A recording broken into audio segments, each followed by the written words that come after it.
Evangelho de João, capítulo 1, versículo 2. Ele estava no princípio com Deus. Ele aqui está falando de quem? Não, de novo. Ele aqui está falando de quem? Jesus. 3. Todas as coisas foram feitas por intermédio dele. Quem? Jesus. Sem ele, nada do que foi feito se fez. Sem quem? Jesus. Nele estava a vida. Nele quem? A vida era a luz dos homens. A luz resplandece nas trevas. Amém? Está com a Bíblia aí? Corre lá para o capítulo 14 do mesmo livro de João, Evangelho de João, capítulo 14, versículo 6. Capítulo 14 e o versículo 6. Assegurou-lhes Jesus. Assegurou-lhes é dizer o seguinte: eu garanto para vocês, eu garanto, eu sou o caminho, a verdade e a vida. Ninguém vem ao Pai, eu vou melhorar a tradução, ninguém se relaciona com o Pai, senão por mim. Amém? Pode se assentar, fica à vontade, em nome de Jesus. Te damos liberdade, Espírito Santo, mais uma vez. Fala conosco, nos ensina, nos direciona a sua verdade. Em nome de Jesus. Amém. Glória a Deus. Amados, por que eu disse que esse texto de João 1 é o mais conhecido da Bíblia? É um dos textos chaves da evangelização. Ele estava no princípio com Deus, todas as coisas foram feitas por intermédio dele, sem ele nada do que foi feito se fez, nele estava a vida, ele é a vida, ele é a luz dos homens. Bom, se existe alguma dúvida que Jesus é Deus, o Evangelho de João, capítulo 1, deixa isso bem claro, que Jesus é Deus.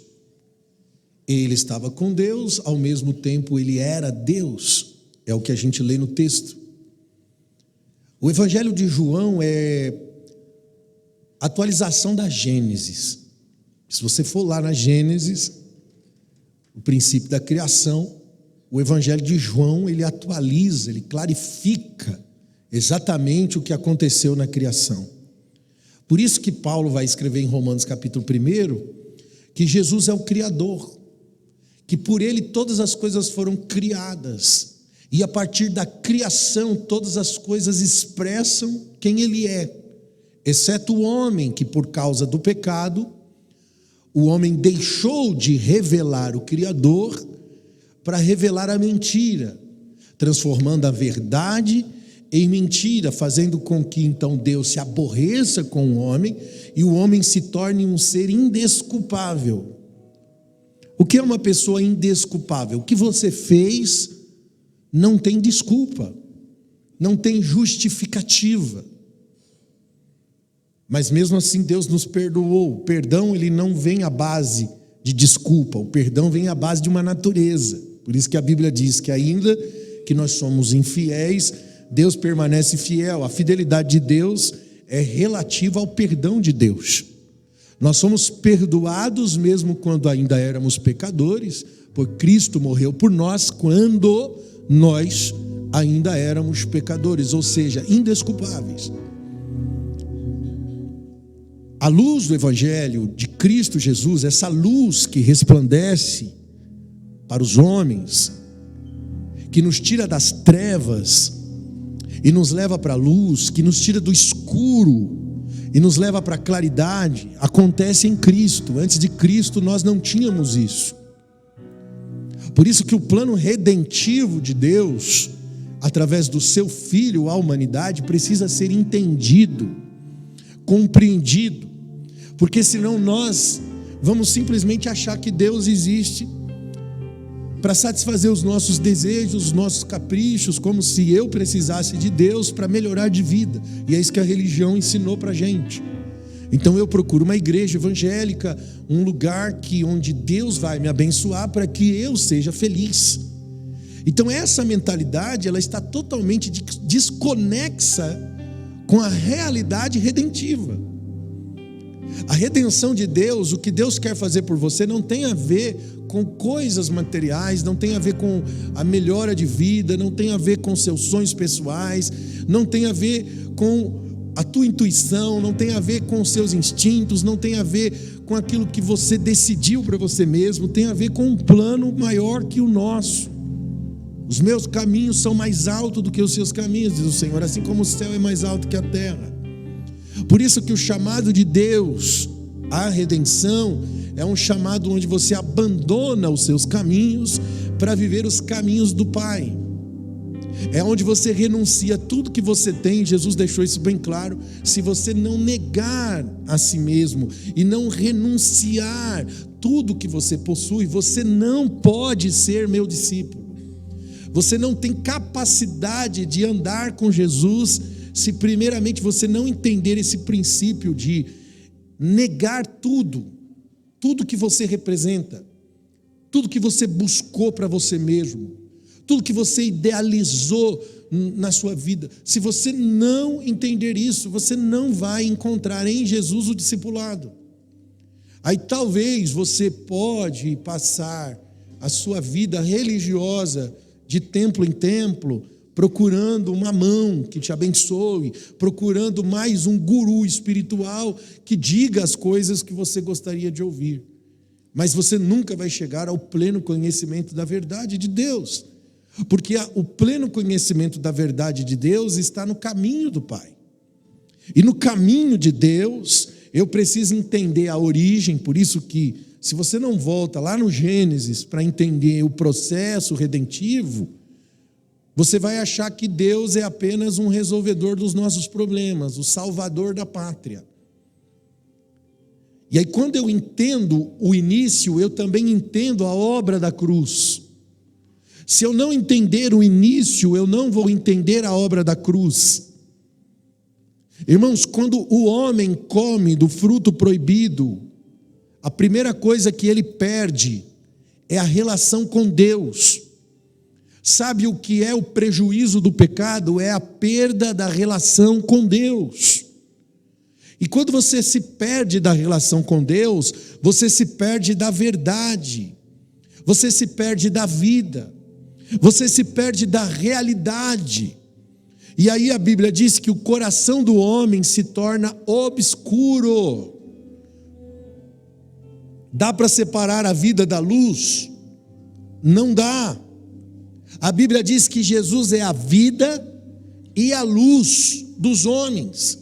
Então não dá para separar a vida da luz. Se a Bíblia diz que o homem, por causa do pecado, seu coração se torna obscurecido, porque ele é separado da vida, porque ele é separado da luz, então ele passa a enxergar de forma diferente, de forma distorcida. A sua visão de mundo muda, porque agora tudo fica obscuro no sentido da vida. É como se alguém tivesse apagado a luz. Sabe, você já acordou no meio da madrugada, assim, luz apagada, e aí você não vê nada, você tem que ir tateando no caminho, porque essa é a comparação que a Bíblia usa. Ele não consegue ver, então ele passa a ver com as mãos, ele passa a tatear o caminho. Olha o que diz Isaías capítulo 59, versículo 8, sobre o homem caído. Ele diz assim: eles não conhecem o caminho da paz, não existe justiça nas suas intenções e nem nas suas práticas. Eles transformaram todo o direito em caminhos tortuosos. Quem andar por eles jamais terá a paz. Por esta razão, a justiça está muito longe de nós, e a retidão não consegue nos alcançar. buscamos, procuramos por ela, mas tudo são trevas. Ansiamos encontrar a claridade, mas caminhamos sobre densas sombras. Como aquele que não pode enxergar, andamos tateando o muro. Apalpamos como cegos, buscando um caminho, mesmo sobre a luz do meio-dia, tropeçamos como se fosse noite. Entre os fortes somos os mais que fracos, estamos como mortos. Irmão, essa é a definição do homem caído. E perceba que essa escuridão é espiritual, porque mesmo na luz do meio-dia, esse homem está tropeçando como se fosse noite. E aí esse mesmo ser humano, tudo que é valorizado por ele, são as coisas que ele faz, porque são as coisas que ele vê com as mãos. As nossas mãos falam daquilo que nós fazemos, pegamos, funcionamos. E aí esse ser humano, ele não faz por aquilo que ele é, não tem a ver com a sua identidade. Ele faz por uma carência de se tornar, ser o que ele aspira a ser. Quem ensinou isso para o homem? A serpente. A palavra da serpente, antes do homem comer do fruto proibido, foi: no dia em que você comer, ou seja, no dia em que você fizer isso, você será como Deus. Você será alguém, quando tomar partido de alguma coisa, ou seja, vá lá, coma e seja. Coma do fruto e seja o que você não é. Esse é o maior engano da serpente. Irmão, e continua sendo ainda hoje o mesmo engano.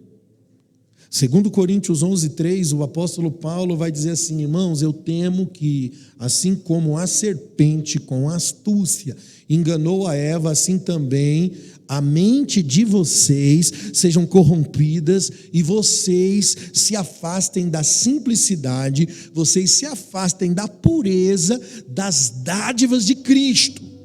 Pois se vem alguém que prega um outro Jesus diferente, aquele que nós pregamos, ou se vocês aceitam um espírito diferente daquele que vocês já receberam, ou um evangelho diferente do que vocês já aceitaram, vocês toleram isso muito bem. Ele está dizendo assim: tem uma serpente disfarçada de pastor, de pregador, de ministro, de religião, pregando para vocês um Jesus que não é o mesmo Jesus que a gente está pregando para vocês. Olha o versículo 13 do mesmo capítulo, ele diz assim: eles são falsos apóstolos, eles são obreiros fraudulentos, eles são disfarçados de apóstolos de Cristo, e não é de se admirar, porque olha o que ele diz, não é de se admirar, porque até Satanás se disfarça de anjo de luz. Não, eu não sei se para você fica muito claro para mim o cenário, porque já no tempo dos apóstolos já existia esse problema que nós enfrentamos hoje com a religião. Qual que é a proposta da serpente? Vamos voltar, vamos raciocínio. Se você comer, você será como Deus.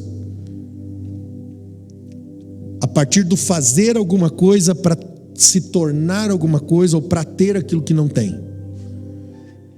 A serpente trabalha na cobiça.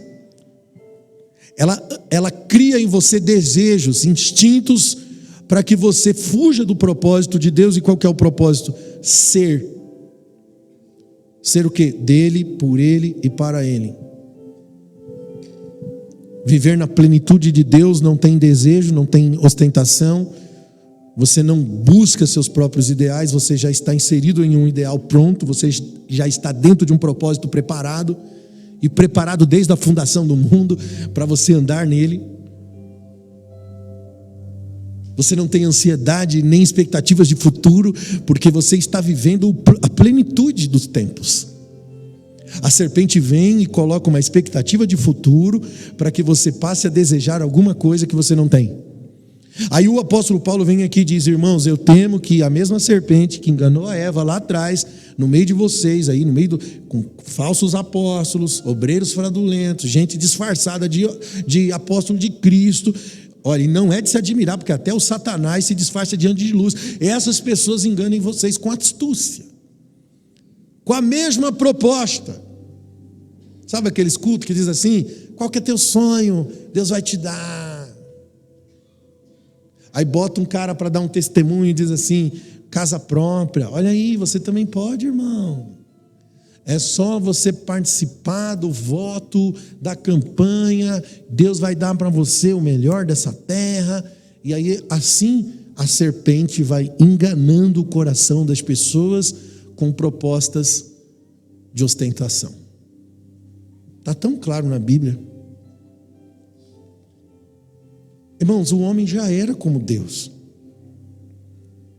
A serpente disse: você será como Deus. Mas ele já era. Tudo que ele fazia antes da queda, ele fazia porque era. A importância daquilo que o homem fazia era o relacionamento com Deus. E para abençoar o outro. Agora o homem caído, enganado pela proposta da serpente, ele não faz para abençoar o outro. O que ele faz para ser sobre o outro. Ele faz para estar às custas do outro.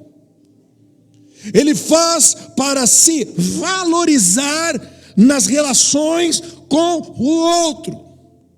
Então ele se torna, o ser humano se torna um predador, ele se torna um consumidor de energias físicas, de energias emocionais, de energias sexuais e de financeira. E todas as relações à sua volta se tornam utilitárias. Essa é a visão de mundo que está infiltrada, escute, está infiltrada dentro da igreja. Por isso que Paulo, ele deixa um alerta sobre um outro Jesus diferente, que está sendo pregado. Ele fala sobre um outro evangelho diferente, que está sendo pregado. Ele fala de um outro espírito diferente, que está sendo pregado. E sabe como que ele chama isso? Engano da serpente. Ele é enfático em dizer que existem apóstolos fraudulentos, homens disfarçados de servos de Deus, como o diabo se disfarça de anjo de luz. Sabe, irmãos, quando a gente prega pesado assim contra um sistema religioso, sempre tem aquelas pessoas que aparecem comentando que nós deveríamos pregar o evangelho e parar de ficar apontando o dedo para as outras igrejas. E eu não estou apontando o dedo para denominação nenhuma, eu estou falando de um sistema religioso. Mas, irmãos, tem um povo que não lê a Bíblia e sempre se incomoda quando alguém que lê a Bíblia denuncia as práticas fraudulentas, porque Paulo fez isso, eu li o texto. Jesus fazia isso diante do farisaísmo. É só você pegar a sua Bíblia e ler a sua Bíblia. Mas tem pessoas que preferem o engano da serpente porque preferem uma cruz confortável. Existem pessoas que querem uma cruz monumental, sem pregos, uma cruz sem sangue. Existem pessoas que querem somente a glória da cruz, mas não querem o sacrifício da cruz. Por isso se incomodam com a mensagem quando é confrontativa às nossas intenções, às nossas motivações e o nosso posicionamento de vida. Pessoas enganadas se alimentam de palavras atraentes. O culto hoje foi tremendo. O que aconteceu nesse culto? o pregador disse tudo que você queria ouvir, mais um pouco. Aí você sai dali e diz: uau, bateria recarregada. Eu ouvi que eu sou o cara que Deus vai me dar, e que eu tenho que acreditar em mim mesmo, o milagre é certo, e pronto. Aí você sai dali animadinho e precisa voltar na próxima reunião para recarregar as baterias, porque não é o suficiente para te alimentar. Porque uma pessoa animada, ela não é alimentada. O motivado é diferente do avivado. O motivado precisa de cargas de motivações. O avivado não. Porque o motivado, ele recebe de fora. Ele precisa de uma razão aqui fora para se mover. Então uma pessoa motivada, ela vai ser motivada nas suas carências. Uma pessoa avivada, ela vai ser avivada no seu espírito, na mudança do seu caráter, na interiorização da sua alma, o que é diferente.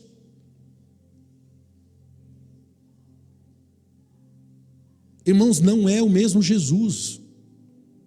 Esse evangelho de facilidades que está sendo pregado pela grande maioria das comunidades cristãs no Brasil e no mundo não é o mesmo Jesus pregado pelos apóstolos. Grave isso: tudo que é atraente é engano da serpente. O que te ensina a independência é engano. Sabe, conquiste o teu sonho, é engano. Buscar pelo seu propósito pessoal é engano. Eu não posso buscar pelo meu propósito pessoal, pastor? Não.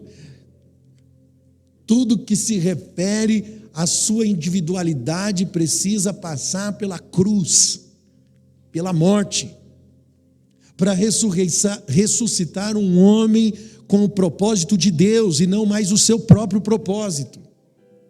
Então eu estou errado quando eu oro para Deus abençoar os meus propósitos? Você está errado quando você ora para Deus abençoar os seus propósitos. O que é certo é você orar para Deus te dar direção para saber se esses propósitos que você tem também são os propósitos de Deus. A oração modelo que eu sempre digo aqui para vocês, ensinada por Jesus, é: seja feita a sua vontade, aqui na terra como é no céu.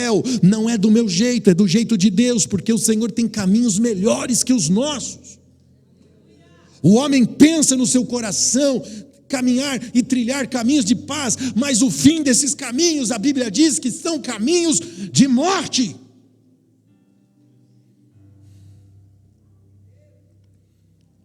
Vou lhe fazer uma pergunta: o que você faz na sua vida? Você faz a partir de que relação? Pense, por favor. Vou melhorar a pergunta. Quem você abençoa com tudo que você faz? Quem é beneficiado com as suas ações? Com o que você move? Qual é a intenção? Tem a ver com você?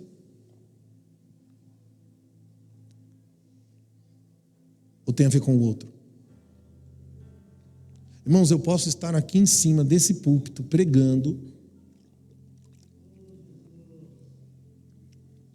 e se a minha intenção for eu mesmo, vou dar um exemplo, que acontece com muitos. Se a minha intenção é o meu nome, é ser reconhecido, é dinheiro, é oferta, é transformar essa igreja numa pequena empresa, grandes negócios. E eu estou aqui falando para você, ainda que eu fale coisas coerentes, bíblicas, eu sou um miserável. E vou ouvir naquele dia assim: eu não sei quem você é. Eu não te conheço. Porque não há não houve relação com Deus. Na relação com Deus não tem a ver comigo. Na relação com Deus não são os meus interesses. Por isso que todo homem de Deus, toda mulher de Deus, ela vai passar por esses conflitos, irmãos, dos nossos sentimentos, das nossas vontades, dos nossos anseios. Porque, irmãos, o processo do amadurecimento na nossa vida cristã é a morte dos nossos desejos, a morte, a destruição do nosso orgulho. Então nós precisamos passar por essa refinaria, pela peneira de Deus, e às vezes a peneira do diabo.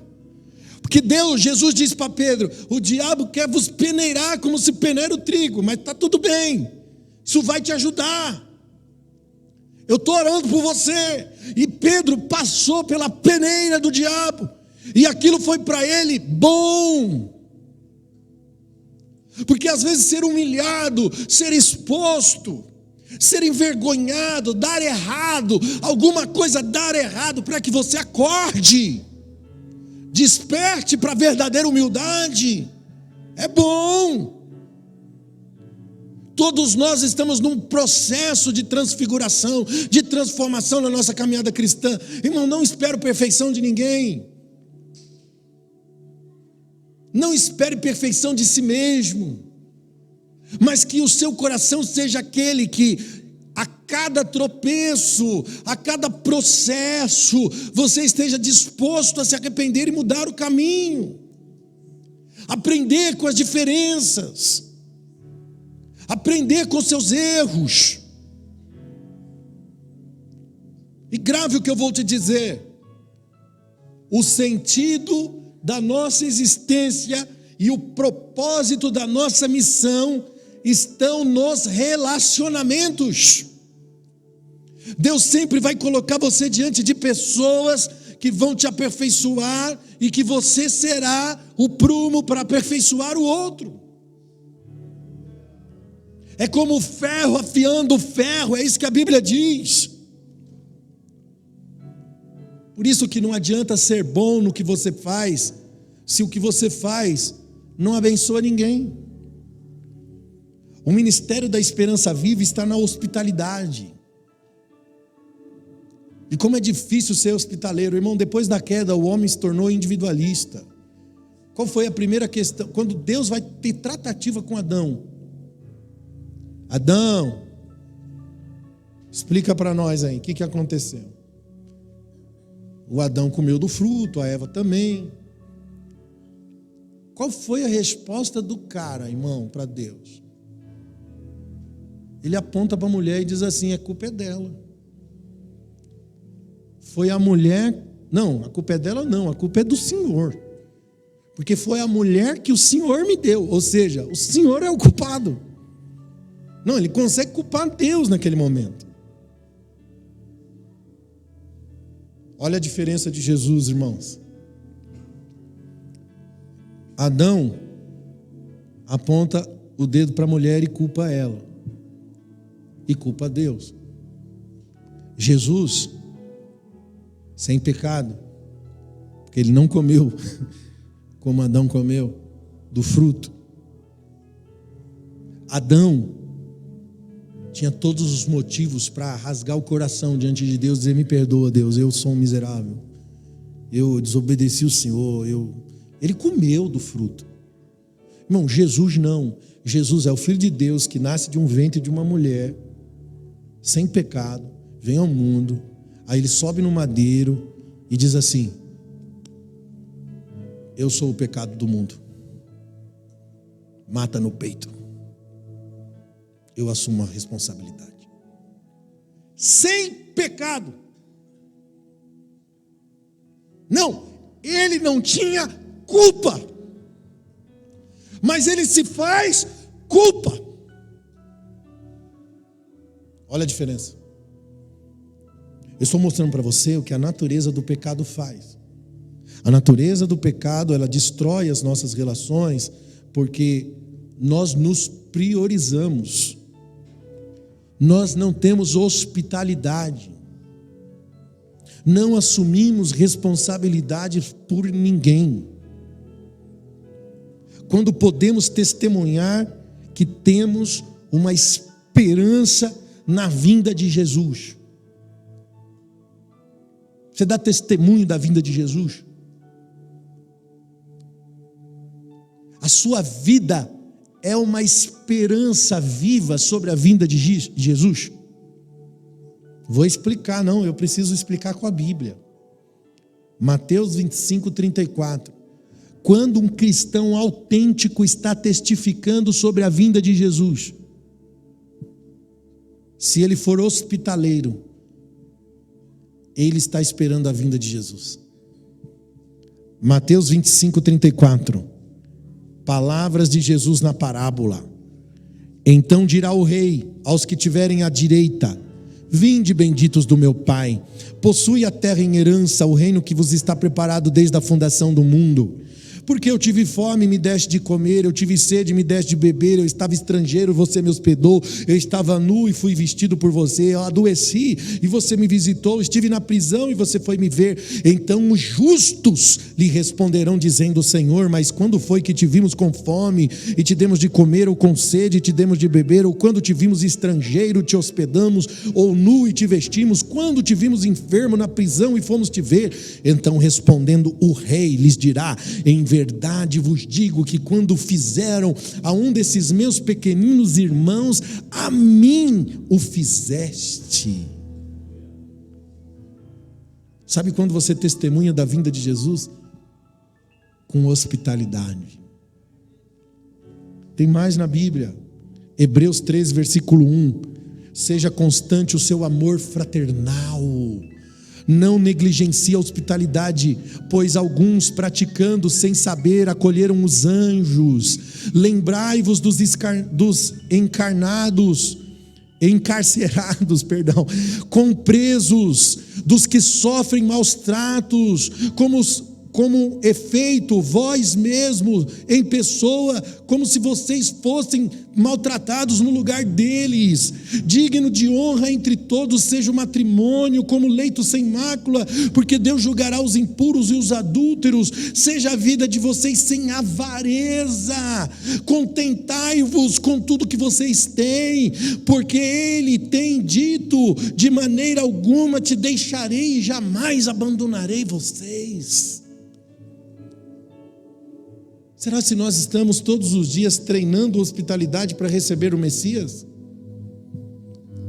Porque quando Jesus vier, irmãos, grave isso, quando Ele vier, Ele vai dizer que já veio. Como assim? Ele vai dizer que já veio para você através do seu próximo. Ele irá dizer: eu já estive aqui com você e você fez isso. E você vai dizer: Senhor, mas quando te vimos dessa forma aqui? Então Ele vai dizer: lembra daquela pessoa, lembra também daquela outra, e naquela outra ocasião ali? Pois é, era eu. Sabe por quê? Escute o que Jesus está te dizendo nessa manhã. Eu estou na sua relação com o outro. A Bíblia diz que o reino de Deus não virá com aparência visível. Se alguém disser está aqui, não acredite. Se alguém disser que está ali, também não acredite. Ele diz assim: o reino de Deus está entre vós. O que é entre vós? Entre eu e você. Entre você e o seu irmão. Entre o seu irmão e o seu irmão. Ou seja, entre nós. É aqui que está o reino. Aleluia. Irmãos, entende o segundo mandamento na Bíblia: amar o seu próximo como a ti mesmo. A Bíblia diz que ele tem a mesma importância que o primeiro, que é amar a Deus. É tudo sobre Jesus. Inclusive, quando você ama o teu próximo, tem a ver com Jesus. A hospitalidade é a esperança viva para você receber o Messias novamente. Por isso que a igreja precisa ser uma igreja hospitaleira. É tão difícil nós tratarmos desse assunto, irmãos, porque sempre que a gente mexe com o comportamento humano, nós temos a resistência do ego, do orgulho, da soberba do homem. Isso cria uma resistência muito grande na gente. Porque lidar com as suas emoções é muito difícil. A gente é muito bom para apontar o dedo e encontrar o defeito nas pessoas de fora. Mas apontar o dedo para dentro, se ver, se ter uma autoleitura, isso é muito difícil. Quem consegue fazer isso, glória a Deus, é uma pessoa iluminada. Porque você só consegue fazer essa autoleitura na presença de Deus, meu amigo. Nós temos tantas tratativas durante a vida e vamos prestar conta disso. Porque ele virá e dirá assim: eu estava ali entre o seu relacionamento com o fulano e o Beltrano, e eu era na vida do irmão. E você vai dizer: não, Jesus, não é possível, aquele irmão fofoqueiro lá, aquele irmão problemático, aquele irmão arrogante, aquele irmão não sei o quê, aquele irmão que você virou as costas, que você foi intolerante, aquele irmão que você simplesmente ignorou, aquele irmão que você virou as costas, aquele irmão que você não quis suportar. Eu era ele.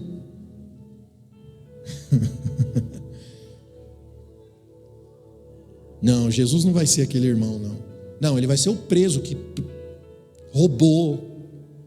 Ele vai ser o preso que traficou. Se Jesus pode ser o preso que matou, que traficou, por que ele não pode ser o irmão pentelho? Por que ele não pode ser aquela pessoa cheia de defeito que você não suporta e não tolera? Mas ele pode ser o preso, porque na Bíblia está escrito: estive preso e você foi lá me ver.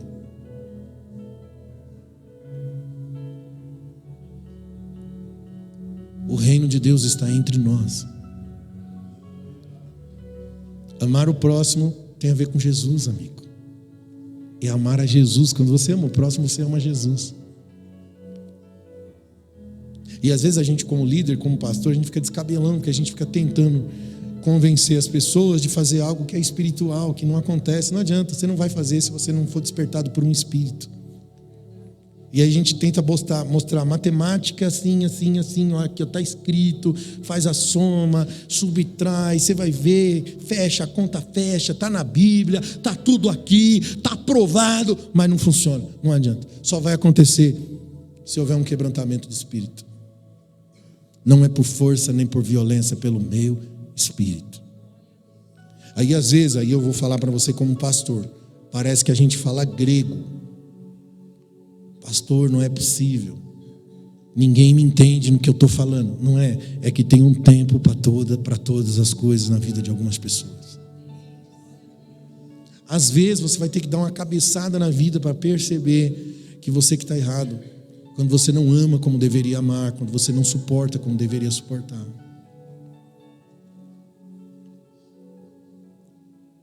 A gente espera que tudo seja favorável a nosso respeito.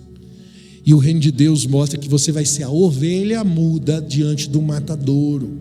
O reino de Deus diz: eu envio vocês no meio dos lobos. Mas a gente quer que o mundo e as pessoas à nossa volta sejam favoráveis a nós. Se o mundo e as pessoas forem favoráveis a nós, nós perdemos a oportunidade de manifestar, de materializar a Cristo nesse mundo. Nós precisamos da perseguição, nós precisamos do ódio das pessoas, nós precisamos sim da maldade dos homens, para como oportunidade eu possa amá-los.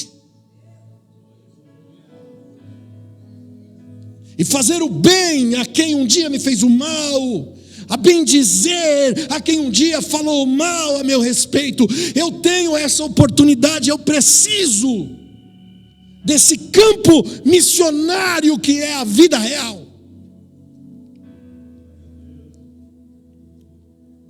Se você espera um mundo feliz, um mundo, sabe o país das maravilhas? Só no mundo da Cinderela. No mundo real não existe. Não existe o país das maravilhas. Irmão, a vida é dura. A vida é isso aí. Você vai estar num casamento que de repente 10 anos juntos, o outro pega e faz uma besteira, joga tudo no lixo, esquece tudo que foi cultivado nesse amor, nessa relação.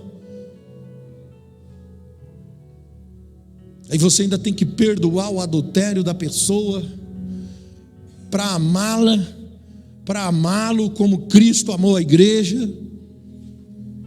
Essa é a sua oportunidade de fazer a diferença. Ou você pode fechar o coração, trancar o coração e dizer: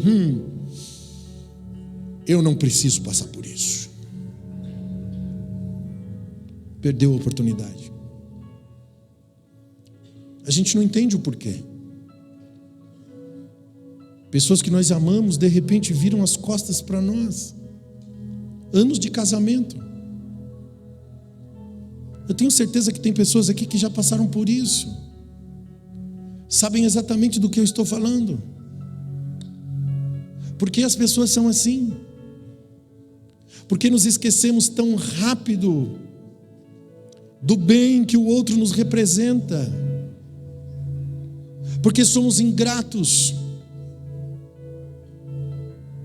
Porque somos maus com as pessoas à nossa volta, no nosso campo de relacionamento, porque nós agimos como agimos. E a resposta é muito clara, irmãos: a nossa natureza é adâmica. Ela procura o nosso direito, ela procura o nosso bem-estar na frente do outro. Nós não pesamos na balança um pingo da relação. O que nós pesamos na balança são os nossos interesses. Então, se apareceu alguma coisa que pode substituir a minha relação com alguém de muitos anos, se isso é favorável, se aparentemente parece ser melhor do que o que eu tenho, eu substituo. Inconsequentemente. E eu só vou entender isso depois, com o preço. Porque tudo na vida tem um preço. Irmão, o que o homem planta, o homem colhe. Não tem como fugir, meu amigo. A conta sempre vai fechar para você. Por isso que todo arrependimento exige reparação. Você não só se arrepende, pronto, não estou arrependido, não, você vai ter que reparar esse negócio. E por mais que você está perdoado, Deus diz: você vai sofrer as consequências como ensino, porque Deus é justiça. Lembra o Davi que pecou? O cara matou o marido da mulher com que ele teve um caso, porque a mulher ficou grávida. Aí ele bota o cara na frente do campo de batalha para morrer. Aí vem um profeta e aponta o dedo na cara dele e diz assim: a espada não vai se apartar da sua casa. O profeta aponta o dedo na cara dele e diz: o negócio é o seguinte, você vai sofrer consequências. E o cara rasga as vestes, ele se humilha, ele chora, ele pede perdão. Deus perdoa, claro que perdoa, mas a espada não se apartará e você vai sofrer as consequências. Aí você vai ver na história de Davi a destruição familiar que ele passa. Um irmão que estrupa a irmã, um filho que fica com as suas mulheres, um filho que tenta usurpar e usurpou o trono de Davi, um filho fazendo guerra com o pai. Então pensa numa família dividida, toda bagunçada, cheia de bagunça. E aí Davi termina a vida dele subindo o Monte das Oliveiras em lágrimas, chorando, dizendo: cria em mim, ó Deus, um espírito novo, cria em mim um espírito reto, torna-me dar a alegria da tua salvação, me sustenta novamente com um espírito voluntário. Senhor, eu pequei contra ti. Então você vê o cara arrependido, se humilhando diante de Deus e retornando ao lugar que ele deveria retornar. E eu posso dizer uma coisa: sem o processo você não se arrepende de forma correta.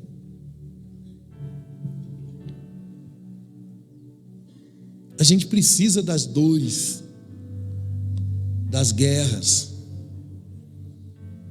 para aprender a ser quem Deus quer que nós sejamos. para nos tornar mais hospitaleiros na vida das pessoas. Irmão, sabe, as pessoas que mais amam umas às outras são as que mais sofreram na vida, são as que mais perderam, são as que mais entendem o valor das relações. Hospitalidade é a esperança viva para receber o Messias novamente. Por isso que a igreja tem que ser hospitaleira. Sodoma e Gomorra recebeu o juízo de Deus porque eles não estavam preparados para dar, eles não eram hospitaleiros. Sabe, irmãos, a linguagem separada é: o que é meu, o que é seu, e se você der sopa, até o que é seu eu pego para mim.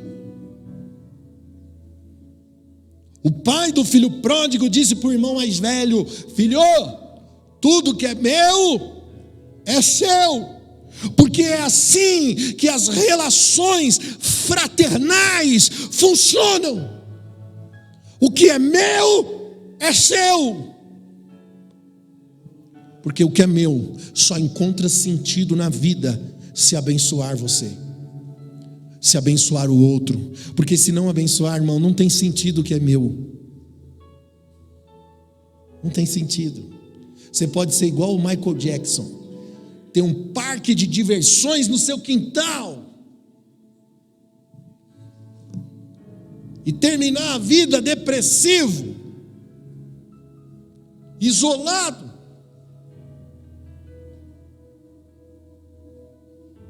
Como um suicida que não encontra sentido na vida.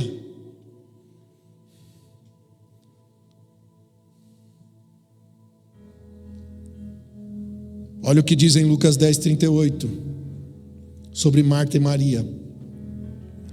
Quando seguiam viagem, Jesus entrou na aldeia onde uma mulher chamada Marta hospedou Jesus na sua casa.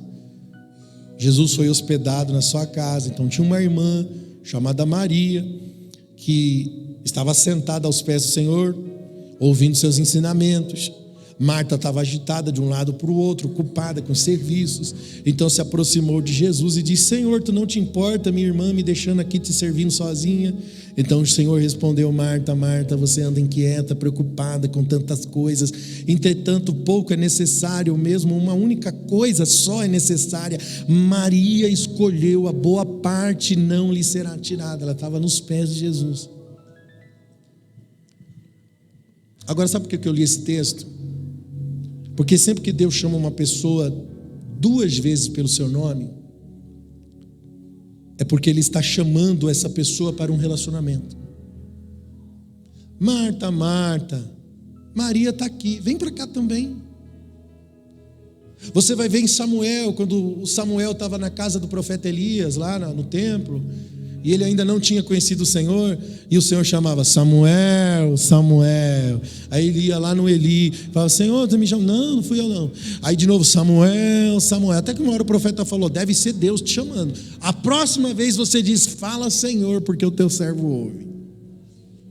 Quando Deus chama Abraão, Ele diz: Abraão, Abraão, sai para fora. Quando Ele chama Saulo, meu irmão, lá na estrada de Damasco: Saulo, Saulo, por que me persegue? Quando ele fala 2 vezes, ele está chamando a pessoa para o relacionamento, porque o que Deus quer é relacionamento. Irmãos, quando for tarde demais, quando a cegueira de muita gente cair, essas pessoas é que vão chamar 2 vezes pelo nome de Deus, como diz o texto: Senhor, Senhor, e já será tarde demais, porque o Senhor vai dizer: eu não vos conheço. Mas ainda dá tempo,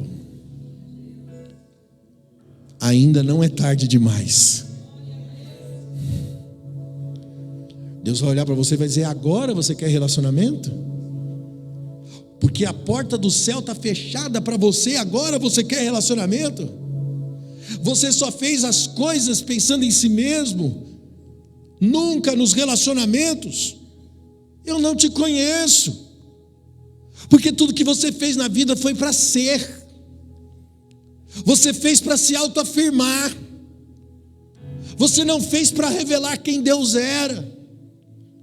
Irmão, o humano caído vive na esfera da irrealidade, daquilo que não é real, coisas passageiras. Tudo que passa, escute, tudo que passa não existe.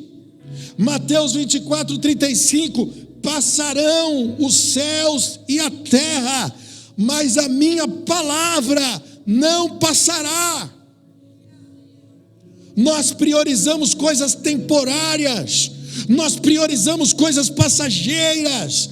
Os falsos apóstolos que falam de um outro evangelho, que pregam de um outro Jesus diferente, está ensinando as pessoas a valorizar e priorizar coisas passageiras, que tem a ver com o desejo da sua carne, que tem a ver com o seu eu, que tem a ver com o seu ego, que tem a ver com as riquezas desse mundo. Tem ensinado a igreja que o sentido está no fazer coisas para se tornar alguém que você não é, dizendo que você tem que fazer algo para se tornar alguém. Aí eu faço para ter, porque faço para ser. Logo o sentido do ser está no que eu tenho. Então, se eu tenho alguma coisa, eu tenho valor. Irmão, quando a gente conhece pastores por aí, nas rodas de conversas, bastidores de eventos, uma das perguntas mais corriqueiras que um pastor faz para a gente é: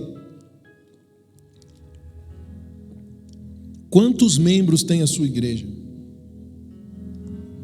Ou quantas igrejas você tem?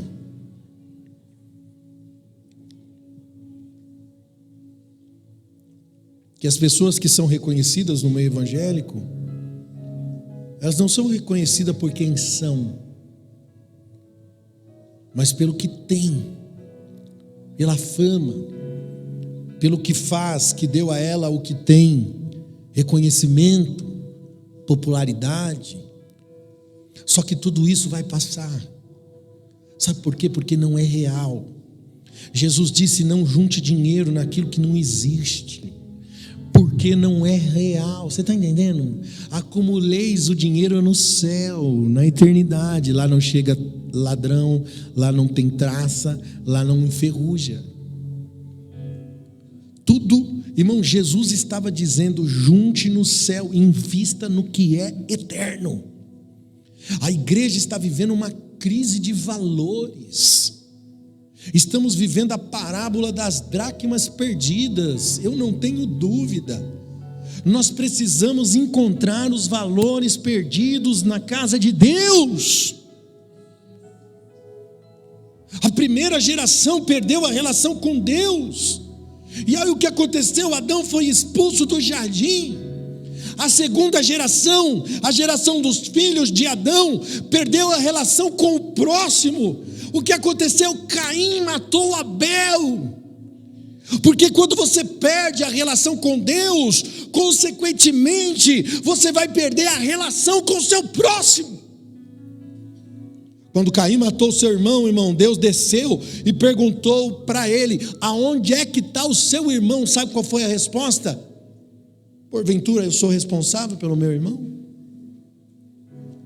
Ora, não deveria. Depois o que ele fez? A primeira coisa que Caim fez foi construir uma cidade para si. Irmãos, Deus nunca mandou ninguém construir cidades. Mas o homem errante, o homem sem Deus, sem o próximo, ele vai construir o quê? Uma cidade para si mesmo, para se fortificar ainda mais. O plano original de Deus é para que o homem construa uma relação com Deus e uma relação com o próximo na terra, enquanto Deus constrói uma cidade para o homem no céu. Existe um lugar de relação na terra, jardim. O jardim é o lugar da relação, é o lugar onde você se relaciona com Deus e se relaciona com o próximo, enquanto no céu Deus constrói a cidade. Aí o homem rompe a sua relação com Deus no jardim e vai construir uma cidade para si mesmo. Posso te fazer uma pergunta? Você é um cultivador das relações ou você é um construtor de cidades? Olhe para a sombra profética nas Escrituras, sinalizando a vontade de Deus. O homem estava no Egito construindo cidades. Deus chama o homem para o deserto, para prestar para ele um culto, para se relacionar com Deus. Você está gastando a sua vida, você está gastando suas energias, você está gastando seu dinheiro no quê? Numa cidade para si mesmo, coisas. Ou você está gastando sua vida nas relações? O que é a Torre de Babel? É a arrogância do homem.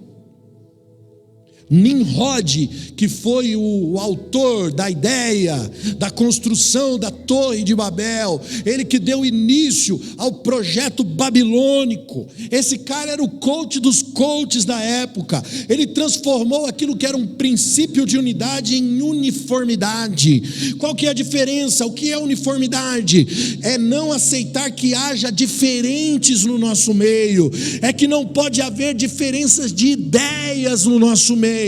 Agora, o que é unidade? Unidade é amar, é respeitar o outro, mesmo que o outro pense diferente.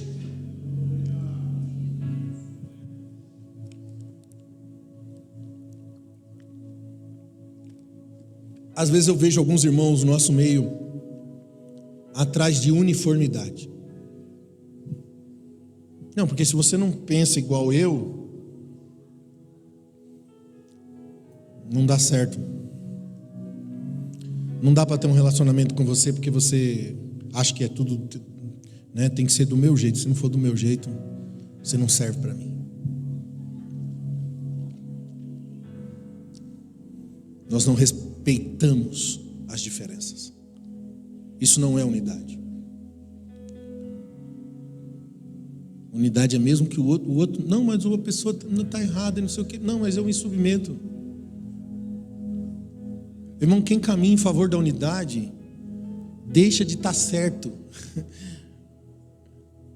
para que exista unidade. Você está entendendo?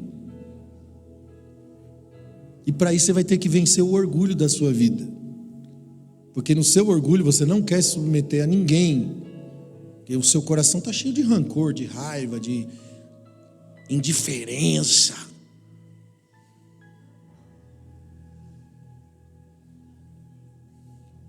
Isso é muito triste. Isso é sinal de que você ainda não entendeu. Você está na caminhada do Nimrod ainda, da uniformidade. Esse cara distorceu o princípio de autoridade para autoritarismo. Autoridade é influência, autoritarismo é imposição. Ele distorceu tudo que é verdade em mentira. No meio dessa edificação terrena, Deus chama Abraão, porque Abraão foi chamado lá no meio, irmão. Depois da construção, depois dele confundir as línguas, depois de Babel, Deus chama Abraão. A família de Abraão estava no meio daquele furdunço. Deus chama Abraão e diz assim para ele assim: ó, eu vou te chamar para você construir relacionamentos. Sai do meio da tua parentela e vem para o lugar que eu te mostrarei. Construa uma casa, cuide dos seus filhos. Foi isso que Deus mandou, porque isso que você vai fazer vai abençoar todas as famílias da terra. Porque não tem a ver com coisas, tem a ver com pessoas, tem a ver com gente. O nome de Abraão era Abrão. Sabe o que significa Abrão? Abrão significa pai elevado. Aí Deus diz: não, você não pode chamar Abrão. Abrão é um nome arrogante. Eu vou mudar o teu nome para Abraão, pai de multidões. Aleluia. Por que o nome dele era Abrão? Porque essa escola familiar de Abrão era pai elevado, era um bando de gente arrogante procurando seus próprios interesses. Então Deus manda ele sair do meio da parentela, porque Deus agora queria que ele parasse de pensar em si mesmo e construísse o seu propósito, que é família, Deus muda o nome dele para pai de multidões, para que ele entenda o propósito de ser pai, de ser amor, de ser fraternal. Só que ele vai ter que viver a desconstrução do pai altivo para o pai fraterno. 2 Coríntios 10, versículo 3 diz: não militamos mais segundo a carne, porque as armas da nossa milícia não são carnais, mas elas são poderosas em Deus para destruir as fortalezas, anulando os sofismas, toda altivez que se levanta contra o conhecimento de Deus, levando cativo todo o pensamento à obediência de Cristo. Irmão, o texto fala sobre o sofisma como engano, porque o sofisma é um engano. O engano faz você acreditar em você mesmo. O engano faz você se tornar uma pessoa altiva. Esse sofisma tira você da verdade e tira você do amor. A igreja primitiva andava na doutrina, andava na oração e na comunhão. Como que isso acontecia? A verdade era preservada pelas relações, porque nas relações a verdade é a verdade. Sabe, eu estou aqui pregando para vocês sobre unidade, sobre amor, sobre fraternidade, mas isso só será verdade na verdade das relações. Então a verdade é preservada nas relações. A igreja primitiva preservava a verdade nas relações, na relação com Deus através da oração, e na relação com o próximo através do partir do pão na mesa da relação. Então são colunas que dão sentido. Amar a Deus e amar o próximo vai me isentar da condenação eterna. Jesus transformou 613 mandamentos em 2 mandamentos. Todos os mandamentos estão resumidos aqui: amar a Deus sobre todas as coisas e amar o próximo como a ti mesmo. Quer ser religioso, irmão? Cuide de amar o próximo, então a sua religião terá sentido.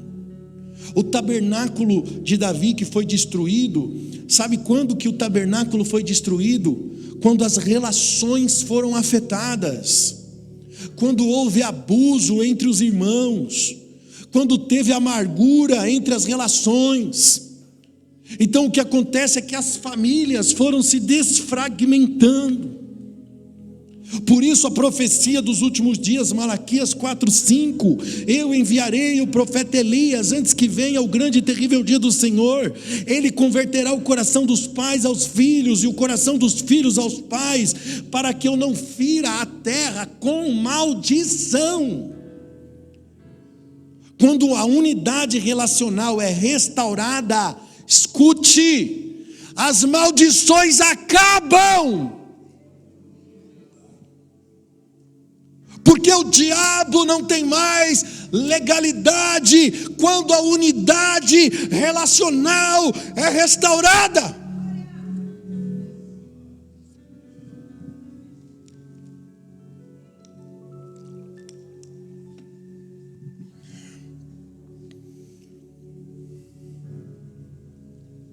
Qual é a vantagem, irmãos? Qual é a vantagem que você tem de ser o dono da razão? Qual é a vantagem que você tem de terminar uma conversa sendo o certo? Se isso te separa do irmão, qual é a vantagem? Enquanto for a minha verdade contra a sua verdade, Jesus não será verdade em ninguém. Quem está entendendo o que eu estou falando? Sabe por quê? Porque a verdade não é uma ideia. A verdade é uma pessoa que precisa ser encarnada em nosso meio. Eu só sei e só penso e não vivo se não levo a sério.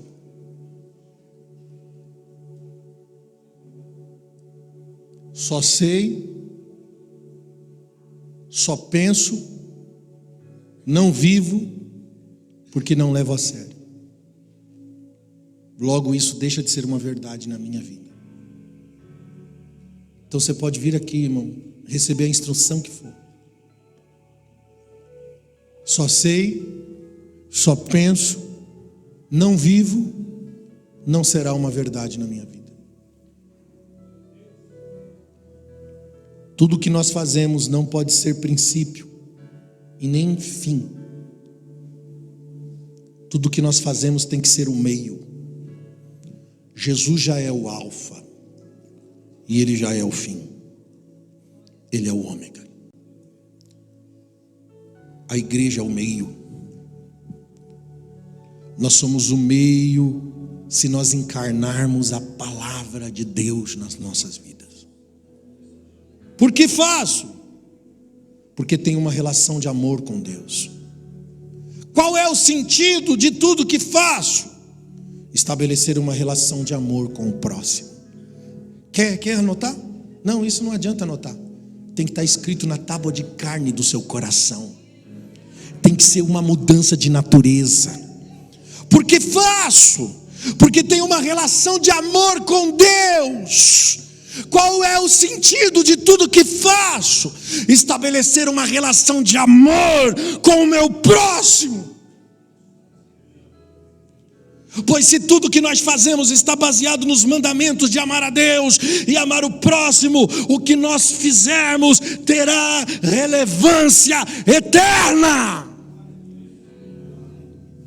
Mesmo depois de morto, o que você fez vai continuar vivo. Você está entendendo, irmão? Você já foi, Deus já te levou, sei lá, subiu na carruagem de fogo, morreu, foi enterrado no sepulcro, mas você continua vivo. O que você falou, o que você viveu, a sua história continua falando, o seu legado continua falando, porque a sua vida foi inspiração de quem viveu a palavra de Deus.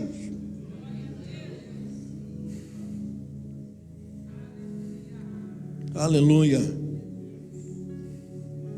Sabe por que a Bíblia diz que até hoje nós somos abençoados pelas bênçãos de Abraão? Eu vou encerrar agora. Se vocês quiserem, pode ficar no... A Bíblia diz que até hoje nós somos abençoados pelas bênçãos de Abraão. Por quê? Porque Abraão não construiu cidades. Abraão foi um cultivador das relações. Abraão foi um pai de família. A minha pergunta é: o que nós somos? Construtores operacionais? Ou nós somos família? Somos bons de trabalho? Ou somos bons de relacionamento? Quem tem relacionamento, irmãos, não trabalha. Não, pastor, não. Quer dizer que quem prioriza relacionamento encontra sentido no trabalho. O trabalho tem a ver com a relação, então não é trabalho. João 15:15, já não vos chamo de servo, porque o servo não sabe o que faz seu senhor, mas eu chamo vocês de amigos, porque tudo que ouvi do meu Pai, eu faço vocês conhecer. Você entende? Não é trabalho, é família, é legado, é continuidade. Irmão, o trabalho do servo não tem sentido. O servo não tem relacionamento com o seu Senhor. Ele faz por medo, ele faz por interesse, ele faz por ignorância, ele faz por necessidade. Mas o amigo não. O amigo encontra significado no que faz pelo relacionamento com o Pai.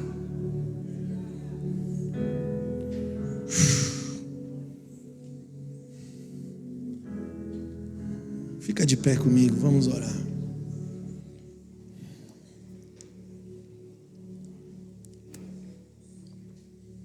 Você recebe essa palavra na sua vida? Oh, aleluia. Sabe, irmãos, nós precisamos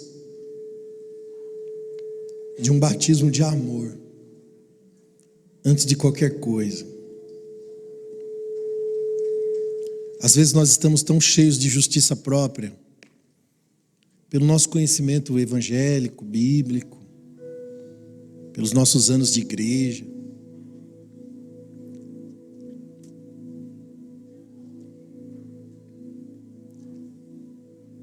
Nos tornamos intolerantes uns aos outros,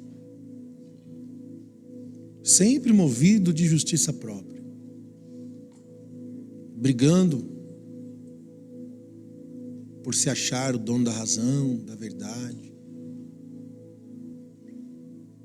Nós precisamos de um batismo de amor,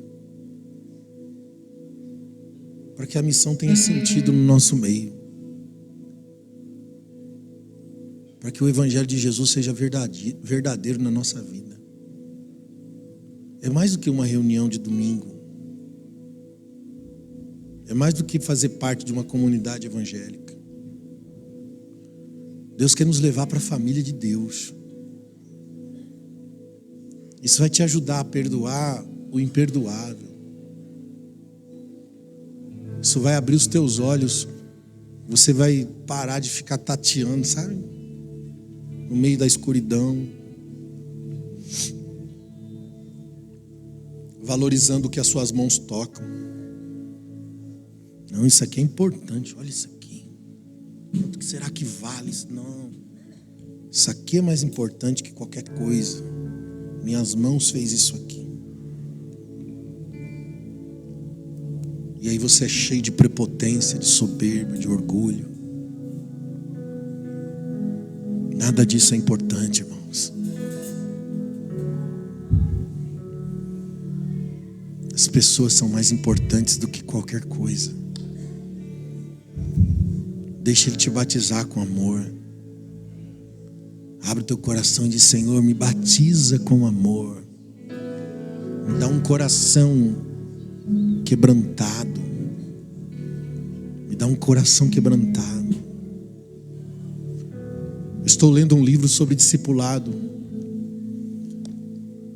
E uma coisa poderosa eu aprendi ali.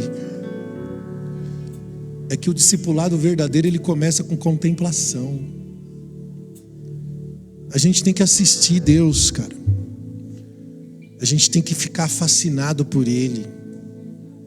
Porque se nós não ficarmos fascinados por Jesus, nós não vamos ser transtornados, transformados, moldados. Eu tenho que ter o fascínio. Você sabe o que é o fascínio? É quando você olha e diz assim: eu quero ser isso, eu quero chegar lá. Tudo que eu faço, tudo que eu movo, todas as minhas ideias, o meu foco é esse. É me tornar semelhante a Ele. Então jejum nenhum, sacrifício nenhum, separação nenhuma, nada é difícil para mim. Porque existe um anseio na minha alma, um fascínio por Jesus.